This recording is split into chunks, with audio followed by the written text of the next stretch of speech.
So who are the Native Americans? We saw last time several shocking things that genetics has recently revealed, and this comes from a paper that was just published April of 2020, work I've been doing in collaboration with others. We've seen that the Native Americans today are not the first Americans. They arrived in the early AD era, somewhere between 250 AD and maybe 800 AD, from Central Asia. They came over, either mixed or perhaps wiped out whoever was here first. And this shock raises all sorts of other questions that we're now trying to uncover the answers to. Why did they leave Central Asia? What pushed them out? Why would they leave their homeland, make the dangerous trek across the Bering Strait to a land that's foreign, and engage people and overtake them? What did they do once they arrived here? What's their story besides just they came here and the rest is history? And of course, it raises the question of who were the people who were here first? Who did they come from? What's their story? Now, for years, people have approached this question ignoring a source, namely the Native Americans themselves. For example, the Delaware Indians, or the Lenni Lenape, when Europeans arrived, were on the Atlantic coast of New Jersey, New York, Delaware, and so forth. They have, or at least it's been claimed, that they have a written record called the Red Record, or the Wallam Olam. The translation of it, this is the book we have in our library by David McCutcheon. We'll talk more about it shortly. Records like these, oral histories of Native Americans, have traditionally been discounted as mythological. And if you've ever read some of the Native Americans' own accounts for their history, just out of curiosity's sake, or perhaps part of school, you've probably been struck by some of the fantastical, often supernatural, seemingly mythological elements of these accounts that seem like they have little potential to contribute to understanding of their pre-Columbian history. This particular account, this was published in 1993, the translation, was the subject of a PhD thesis in anthropology at Rutgers University. David O. Stryker wrote his thesis arguing that this Red Record, the Wallam Olam of the Delaware Indians, is indeed a hoax. And that Rafinesque is the guy in the early 1800s who brought this account to the attention of Western Europeaners. He was from Kentucky. So they alleged to discover he was the indisputable forger. So yet another example of people saying these can't possibly be true. And in cases where they sound like they might be true, it turns out there's something much more nefarious going on. But we're going to find out that the new genetic discoveries we discussed last time are casting Native American histories like this one in a dramatically new light. Previously in episode 1, we saw that the world is smaller than we think. As I alluded to, and we're discussing the number of people in the Americas, world population growth has changed dramatically in the last few hundred years.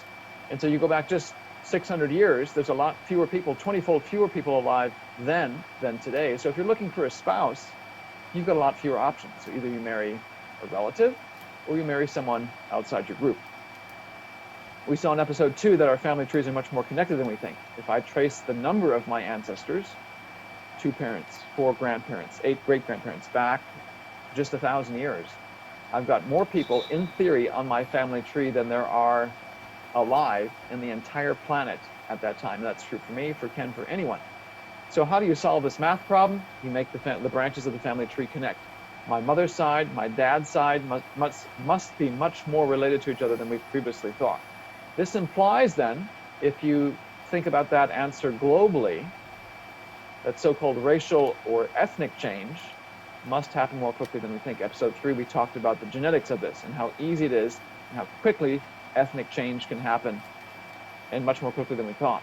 Combined with rates of human reproductive growth, we've seen just how easy it is for one ethnic group to take over another. And they can do this silently, without us seeing visibly a tremendous amount of evidence today. In theory, it's possible that most Europeans, Caucasian Europeans, are of recent African descent, based on what we discussed in episodes 3 and 4. We've also seen in episodes 5 and 6 that our family tree is much more shallow than we think. To go from 8 people to nearly 8 billion in the globe today happens in 200 generational steps or less. And if you think about that, okay, we've got to reduce 8 billion branches on the family tree back to 8 in boom, boom, boom, boom, in just 200 steps. You're going to have to start connecting branches much more quickly than you're used to thinking about. We've seen that the answers we're going to get from genetics are not the answers you can get from a $100 test from Ancestry.com or Family Tree DNA or 23andMe or any of these commercial genetic testing companies. They're looking at DNA that's inherited from both parents. That can tell you probably a little more than what you already know from your own family tree. So $100 out the door for not much more information. The key information we need is DNA that's inherited from only one parent or only the other parent, so that the genetic signal cannot get diluted. In theory, that could either be the mitochondrial DNA, that's a fancy term for the DNA that mothers pass on, or what we've seen, it could be the paternal DNA, the Y chromosome, the fancy term for the DNA inherited from dads. And we've seen for technical reasons that we discussed in episodes 5 and 6, it's the male inherited DNA that's the best tool for digging into the details, the precise details of human history. And the principle is, this DNA is passed on from fathers to sons, but it's passed on imperfectly. Every generation, a few mistakes are introduced in the DNA sequence. We can identify those just by comparing DNA sequences to one another. We're all so similar at the genetic level, it's easy to spot these mistakes just by the differences. And so these differences then act like ticks of the clock. Every time a new set of mistakes are introduced, it's ticks of the clock. And so we can then compare people around the globe, see how similar or different we are. That represents the ticks of the clock that have passed since we shared a common ancestor. And then we can rederive a global family tree. So if Ken and I get our Y chromosome sequenced, and we have very few Y chromosome differences between us, very few ticks of the clock, we must have had a recent common male ancestor. Or if he and I have many Y chromosome differences between us, we must have had a more distant common Y chromosome ancestor. Episode 7, we began to look at the details of this family tree based on the Y chromosome. We saw lost relatives of Europe in India, of all places, in Central Asia and the Middle East. And we saw in episode 8 that the explanation for this likely has to do with the Mongol invasion in the 1200s, their occupation in Europe until the 1500s, the Russian expansion westward, pushing some of them back out, and the Mughal Empire, which is of Mongol descent, coming down into India before the British arrived with the East India Company and the Raj in the 1800s. The East India Company arrived in the 1600s. We've also seen that there's an ancient Chinese connection to modern Europe. Even though China is a long-standing, isolated civilization, it's historically had continuous harassment from the so-called barbarians in the north. They were ruling parts of China on and off throughout Chinese history. And some of those northern tribes have also mingled with Europeans, leading to this connection that genetics uncovers. We also looked at the history of the Americas after Columbus, the arrival of the Europeans, to see who settled it, looking for the hidden history of the Americas, which is, by extension, the history of Western Europe, since about 80% of the US, at least, was settled by Western Europeans. We've seen that the ancestors of most Americans are not who we think they are. They're Central Asians. Western Europeans and the majority of US citizens, 70% being Caucasian, Western European descent, these have Central Asian ancestry as well. In episode 11, we saw that there's been a revolution in mainstream science, mainstream archaeology, and in our understanding of pre-Columbian history. There's been far more people here on the eve of Columbus's arrival than we've been taught. And these people were far more advanced than we thought, not some primitive brutes walking around.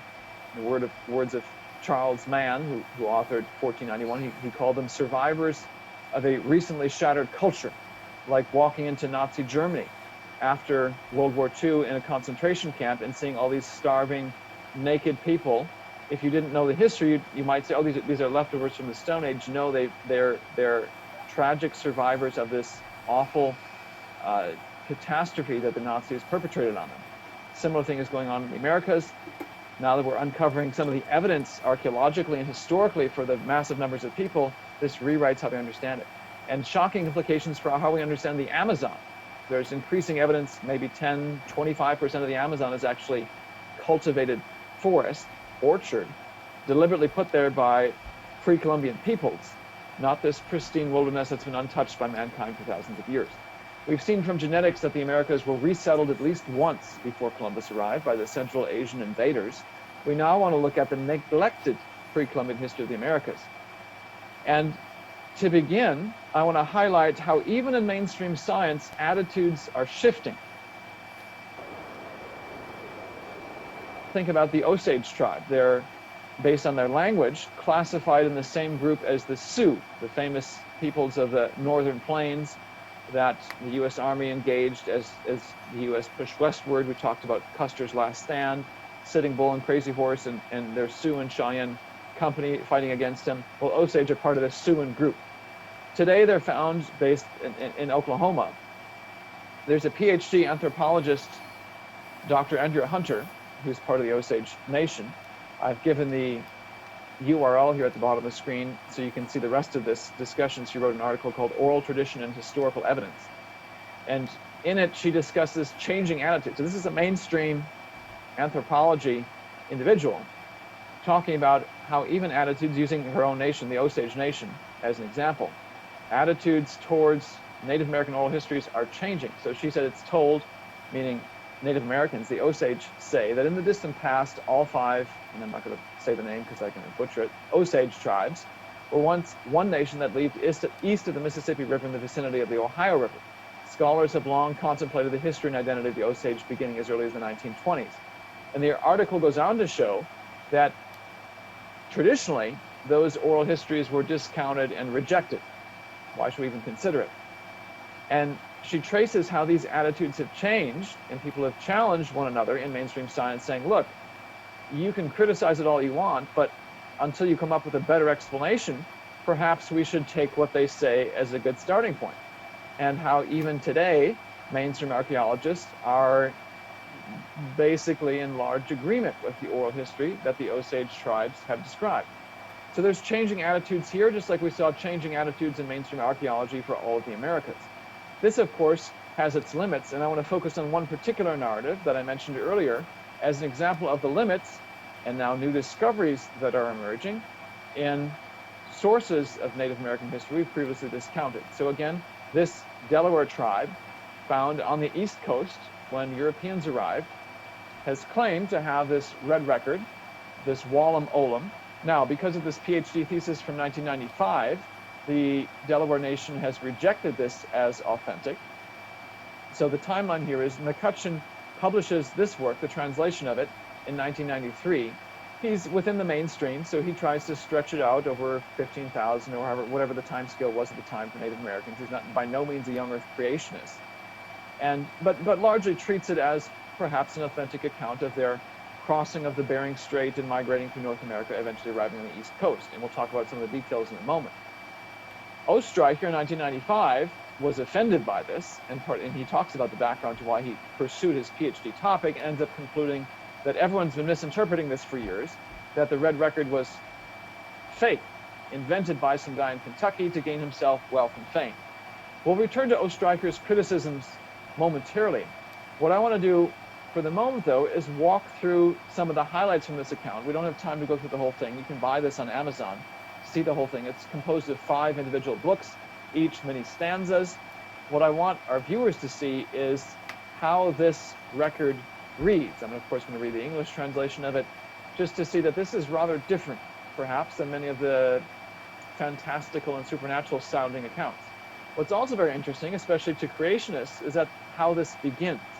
So let's start with Book 1, the opening lines of this red record, and we'll return to some of the mainstream criticisms of this to see what this reveals about the authenticity of this and other records, and the nature of evolutionary criticisms of Native American accounts. So this book begins with, at the beginning, the sea everywhere covered the earth. Above it extended a swirling cloud, and within it the Great Spirit moved. Primordial, everlasting, invisible, omnipresent, the Great Spirit moved. And if you've read the Bible, you might say this sounds a lot like Genesis chapter 1, verses 1 and 2. And indeed, this book, this red record describes a very clear creation account, bringing forth the sky, the earth, the clouds, the heavens, bringing forth the day, the night, the stars, bringing forth all of these to move in harmony. So you have echoes here of Genesis chapter 1. Again, the Great Spirit created, the creator, spirits, living beings, immortals, the souls for everything. Those ancestors, the first men were alone, the first women were brought to them. So you hear echoes of Genesis 1 and 2, the creation of mankind. But then, very secretly at the end, an evil snake, a sorcerer, came to earth. Wickedness, wrongfulness, criminal acts, these came there. So not only do you have what sounds like a very strong echo of Genesis chapter 1, verses 1 and 2, but other elements of Genesis 1, elements of Genesis 2, and now a fall account, complete with a snake involved, The mighty serpent, resolving that men and living things be destroyed. So the mighty serpent, that now is beginning book 2. I've been skipping sections here just for sake of time, giving you the highlights. Brought the snakes, brought the sea monsters, brought the snaking flood, flooding and flooding, filling and filling, smashing and smashing, drowning and drowning. They have a flood account. They have a creation, fall, flood sequence. In this case, the flood is brought about not by God, but by this evil snake. So there's differences, obviously. It's not a verbatim quote from the scriptures. But there's echoes here of that heritage. The great flood dried, valley and hollow, the great peril was over, it was over. After the flood, the Lenape, the true men, and now we're in book 3, the turtle people, were crowded together, living there in cave shelters. Well, what does cave remind you of? Their home was icy, their home was snowy, their home was windy, their home was freezing. Ice Age. Now this is, supposedly if it was forged, this is early 1800s stuff. And here we're talking about Ice Age. I'll give away that I don't think this is forged for reasons we'll discuss momentarily, but notice that they're even discussing not just creation, fall, flood, but Ice Age afterwards, living in caves. It goes on, in the old land, the winter land, the turtle land, the great land were the turtle men, the Lenape. All the enemy's snake lodge fires were troubled. The snake priest said to them all, let us go. Now in this case, they seem to be using the term snake to refer to their enemies, enemy peoples. And we'll see this as we go on. They continue to speak of them that way. The snakes there in the east all went forth, going away, grim and grieving. So at this point, and even McCutcheon, the guy who's translating this, agrees, they seem to be describing something happening in Asia, perhaps Siberia. Fleeing, tired and shivering, through the wasteland, torn and broken, to Akomen, the wilderness. So they're describing here these peoples in Central Asia, their enemies apparently, going to Akomen, which we'll discover is the Americas. They go first, these snake people, whereas the Lenape, the Delaware, stick around for a while, apparently in Central Asia, or Siberia, wherever this is. The freemen, carefree and fearless, all went northward, spreading across the snowy country. By the dark fish sea, the gaping hollow sea, settled the White Eagle clan and the White Wolf clan. This appears to be close to the Bering Strait, rowing, crossing the water, for they long gloried in the eastern light of the land of Akomen. 10 times 1,000 they crossed, all went forth in a night. So about 10,000 people they're crossing. And I want viewers to see the level of detail here that this account gives, even the numbers of people crossing. They crossed to Akomen, the east land, crossing, marching everyone together. This is now the beginning of book 4, and again, I've skipped a lot just for sake of time. This is a fairly extensive record. Long ago, the ancient Lenape came to the evergreen land. The White Eagle had been the pathmaker hitherto for all of them there. When Akomen, the ready land, the good land, they discovered. The kindred, the hunters, the pioneers, meeting in council, all declared, Kolaweel, noble elder, thou art sachem here. Sachem, you'll see, is just their term for leader, president, something along those lines. Here again are their enemies. The snakes come, thou must slay them. The snake hollow they must leave. Defeated, all the snakes fled to hide in the swampy vales. After Kolaweel, in the evergreen land, the sachem was the white owl. After him, the sachem was constantly on guard. And if you've read much of the history of the American West and the Indian Wars, and the names that the tribes would give to one another, you can see the sense of humor they had, their creativity. You look at some of the Siouan names like Red Cloud, Sitting Bull, Man Afraid of His Horses. Very, again, sense of humor, intriguing names. This description and the naming of these people is consistent with that. Constantly on guard, very descriptive names for who their leaders were. After him, the sachem was Chilele, the snowbird, who spoke of the south, that our people would be able to grow and spread there. Southward went Chilele, eastward went the beaver. And this isn't the only time where whoever the original group was apparently broke up and spread out. I want to draw our attention to another event. This account, once you get to the Americas, they list about 90 to 100 sachems, each of them with a similar formula. The name of the guy with a line or two, or maybe a stanza describing some significant event while he was the ruler. Here's an exception, though. So Iamek was one of the sachems. After Iamek, 10 sachems, and they're never named. Much evil was then south and eastward. Well, what was this evil? Notice who comes after. After them, the sachem was Peaceworn and Akolaki. So it appears that there was some evil, perhaps violent, wicked event that was transpiring, so much so that they didn't even name the people who were involved. And I think it's significant that it's followed by a guy named the Peaceful One. So wartime, I think, is implied at that point. We'll return to that momentarily. The next sachem was History Man, written records he began. So this This account, taken at face value, claims to be a document that was written over many, many generations. It appears that the sachem, each sachem keeps adding to the record. I was this sachem, or this was the sachem, and he did this. And then the next generation, this was the sachem, and he did this. And on it goes. The next sachem was shriveled man. The next sachem was drought. There was no rain, no food to gather. Eastward they went to where there was water. And again, this guy, the translator, David McCutcheon, goes through, and we'll get to the map he creates, given the geographic clues in this text of how he thinks was the migration from Alaska down through Canada and then across the Great Plains and over the rivers, eventually reaching the eastern shore. And it describes an arrival at the Atlantic Ocean later on in the book. This is book 5. All the hunters reached the sun's salt sea, once more the ocean. Red Arrow was the sachem at the tidewater. There's another record for the Delaware that they have kept besides this. We're going to treat it as authentic for the moment. They kept wampum records, and the wampum records, so their currency in a sense back then, they kept a record of what they were doing. They claim that they reached the Atlantic in AD 1396. We'll return to that date and the significance of it momentarily.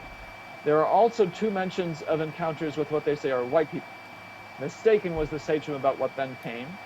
This is a little later on. For at that time, from the dawn sea, the whites first appeared. And McCutcheon suggests that this may be the sighting of some of the Spanish along the Atlantic coast in 1524. So over 100 years after their arriving at the Atlantic. Watching, and then a little bit later, watching closely was the sachem, looking seaward. This is the second encounter. For at that time, from the north and south, the white people came. Friendly people in great ships. Who are they?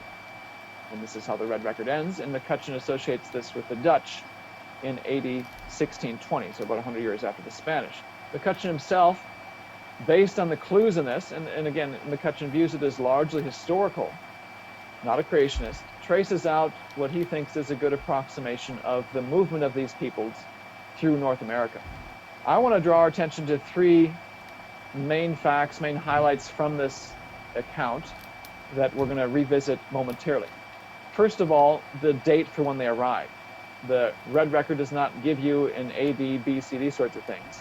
What it gives you, as we've seen from some of these highlights, is a very systematic account of this was the sachem, and this is what happened. And then this was the sachem, this was what happened. About 95, 96 of them, from the time they arrive in North America, crossing over to Aquaman, as they call it, down to when the whites first arrived. You can estimate the date for that first sachem based on the list of about 96. Well, how can you do that? Remember, they have 2 mentions of when the whites arrived, and they have the mention of their arrival at the Atlantic shore, which their wampum records put at 1396. Given what McCutcheon estimates about the first whites arriving being about 1524, and then the second one being about 1620, you can use those 3 dates to then estimate the length of each sachem reign. So you've got a certain sachem for Atlantic, another sachem for whites, another sachem down here for the other whites. And you've got the number of sachems between each of these dates, and so then you can use those numbers and those facts to say, okay, on average, then it seems each sachem rules for what? If you do the math, it turns out to be about 7 to 14 years, which is interesting because in the US, at least, presidents are supposed to rule for 4 to 8 years. This is not something too outlandish, it seems, even by modern standards. So there's a range, and again, this is an ancient account, and so there's uncertainty here. But if you use those numbers, that average length of sachem reign, say, okay, 1620 is when it stops. If you go back 95, 96 sachems to the beginning, what's the date then we can estimate? And it's in the range of 280 to 630.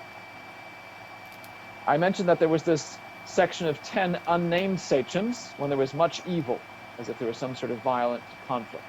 Again, using that same sort of math, because they tell you when the sachems lived and who was before and who was after. You can estimate that to be around 80, 300s to 800s. And the last thing I want to point out is this red record implies and talks about peoples who are in the Americas before the Lenape arrived. Now, all this would be irrelevant if the thesis from David Oestreicher is true, and it's indeed false. It's a hoax. And again, he's been so persuasive, the Delaware Nation themselves have rejected this as being an authentic account. Well, what's the basis for this? I've read parts of his thesis. I've also have Rafinesque's writings, Rafinesque being the guy who brings this to European attention, or people of European descent, their attention. What are the main claims that Oestreicher puts forth? The first thing I want to say, and the first thing that made me begin to question what he was saying, was the tone. If you read, and I encourage anyone who's interested in this to do so, you can find it online. If you read Rafinesque's work from the early 1800s, it reads just like other people from the 1800s. It just so happens that back then, many naturalists, scientists took the Bible as a historical document. I wouldn't call them necessarily young earth creationists. Rafinesque himself speculates that maybe the Native Americans were survivors of the flood, so he's clearly not a believer in the global flood. I don't know that he'd signed the AIG Statement of Faith, but he's part of a typical group of people who put some credence in the Bible as a historical document and don't reject it as some sort of mythology, as is common today. So it reads fairly factual and like the genre of people writing in the 1800s. Oestreicher's PhD thesis, in parts, reads like a tabloid. And I hesitate to say this, but it's rather shocking the language he uses, and I have wondered how this passed the PhD thesis committee. But so it goes in academia. Another thing that raised red flags in my mind was his description of the background to this and his reasons for investigating this and investigating the origins of the Wallam Olam. He said he had become friends with Herbert C. Craft, the noted New Jersey archaeologist. In New Jersey, of course, relevant because this is where the Delawares were when Europeans arrived after Columbus. Craft, the archaeologist, argued that the dates for the migration saga and the Wallam Olam are not supported by the archaeological record, which indicates that the Delaware appear to have evolved in situ, meaning in the New Jersey, Delaware area, in their homeland over thousands of years. So here, Oestreicher says, well, mainstream archaeology, which of course has a history of 15,000 years, it disagrees with this. So how can we accept it as factual? Of course, being a creationist and knowing biblically and scientifically that that time scale is off, I thought, okay, here's how the logic works. If the mainstream time scale disagrees, then the Wallam Olam must be wrong. I know that's reason to question not the authenticity of the Wallam Olam, but the methods of mainstream scientists. And we'll discuss more about the problems with this time scale in future episodes. We've already seen in previous episodes some of the major problems with this. Now he goes on to say, Craft had not found any petroglyphs in the Northeast which resembled the pictographs in the document. And this is the point I want to camp out on momentarily, because it illustrates, I'd say, probably the leading logical flaw with Oestreicher's argument here and other ones he raises. I'm not going to claim that all the questions he raises have been settled and that there's no questions remaining about the provenance and how it was acquired and these sorts of things. There's questions.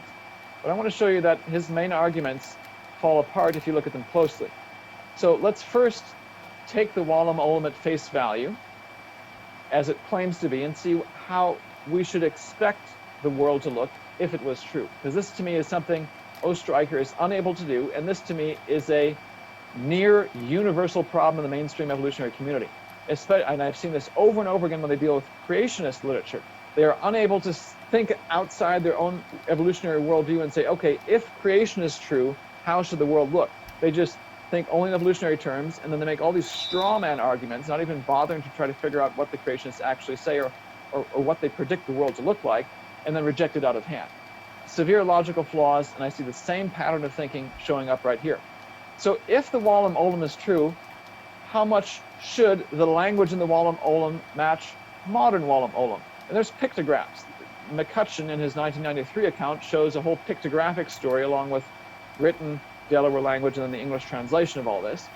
If this has been composed, as the Wallam Olam claims, over hundreds, thousand years in various parts of the country, with the Delawares arriving in the Atlantic in the late 1300s, should the modern Wallam Olam language and pictographs found in New Jersey and such, should they match the Wallam Olam, which purports to be an ancient document?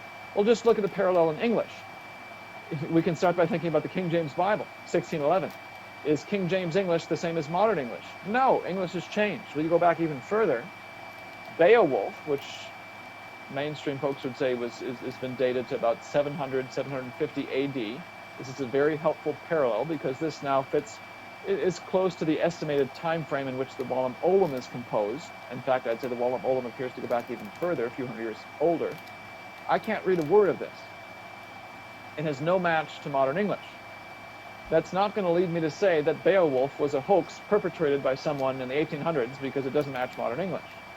That would be a major logical flaw, and in fact, no mainstream person agrees with that. The Encyclopedia Britannica calls Beowulf the highest achievement of Old English literature and the earliest European vernacular epic. Languages change. That's a fact of human existence. You can see it in the English language, how dramatically it's gone from something unintelligible to modern English speakers to the language I'm speaking right now. So if you find an old document that doesn't match modern English, it's foolish to say, therefore it must be fraudulent. No, let's consider it in its context. So this claim, well, it doesn't match modern Delaware, it doesn't match the pictographs we see in the East Coast. Why should it? If it's been composed in multiple spots over a 1,000, 1,500 year time frame, it shouldn't match. Just look at the history of the English language. It would be much more reasonable to say this, for all practical purposes, might be the highest achievement of Old Delaware literature and the earliest Delaware vernacular epic. So that's just one of the logical problems I've seen, but I think I highlight this because it applies to other arguments he makes, and it's so typical of the evolutionary approach to anything that disagrees with their mainstream view. They are unable to say and consider each conflicting hypothesis, one that conflicts with their own views, on its own terms. They basically assume evolution to reject it, which is a circular argument that it's false. Again, are there questions about the Walam Olam? Yes. Do I have the answers to all of them? No. What I want to point out, though, not only are the criticisms of the Walam Olam on shaky logical grounds, here's something else that's rather fascinating. Go back to these 3 points I want to highlight from this red record. This record seems to imply the Delawares arrived from Central Asia in that time frame that I've shown right here, 8280 to 630. Last episode we talked about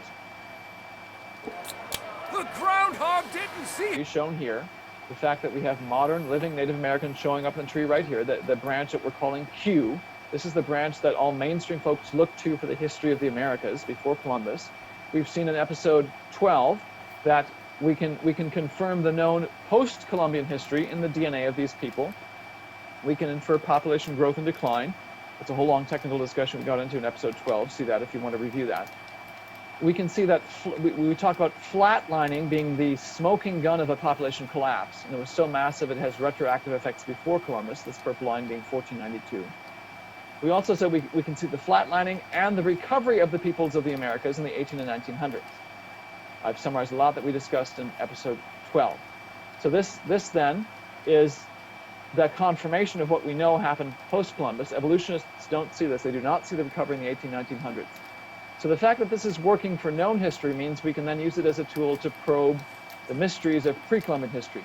And we said that they came over perhaps in the 600s or 800s, and I'm going to give you a range of dates because it depends on where you put Noah in the tree.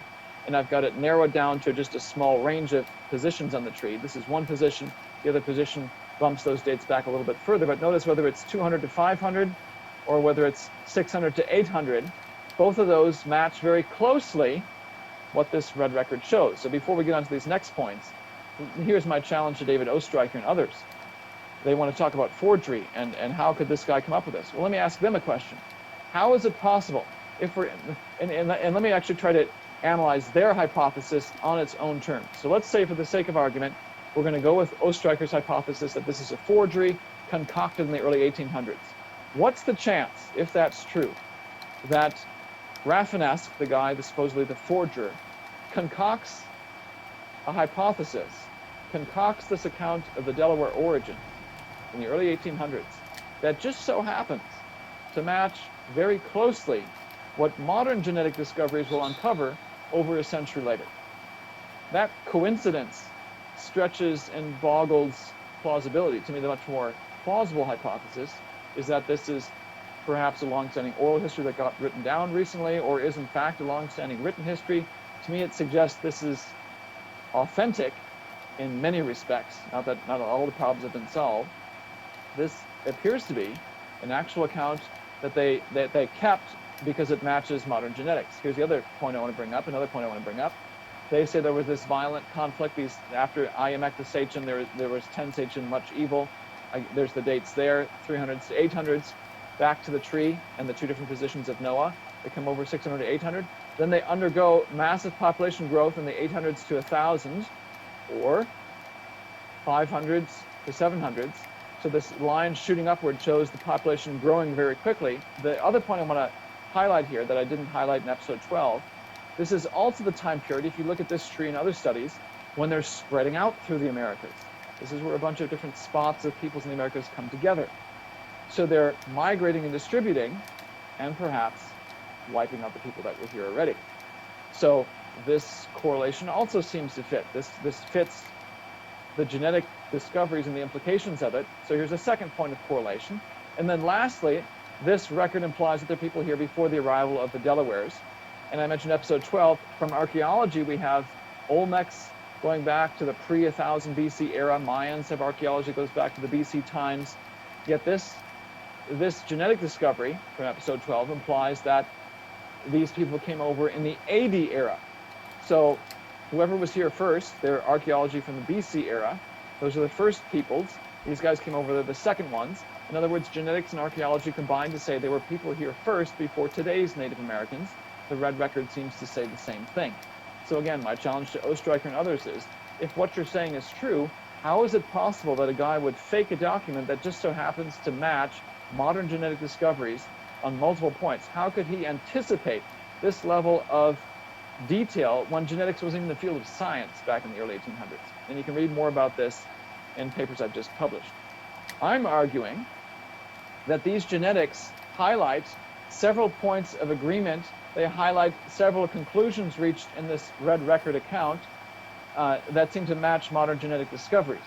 Genetics seems to indicate that this previously rejected source of information, one that the Delaware Nation was convinced to reject as authentic, may in fact be an authentic account of the Delaware history and migration. And if this is true for this one, that's got a long-standing history, how many other Native American accounts, oral or written, are out there that still hold clues to what happened in the Americas before Columbus? How much more is out there standing right in front of our noses that we've previously neglected, rejected as mythological, ahistorical?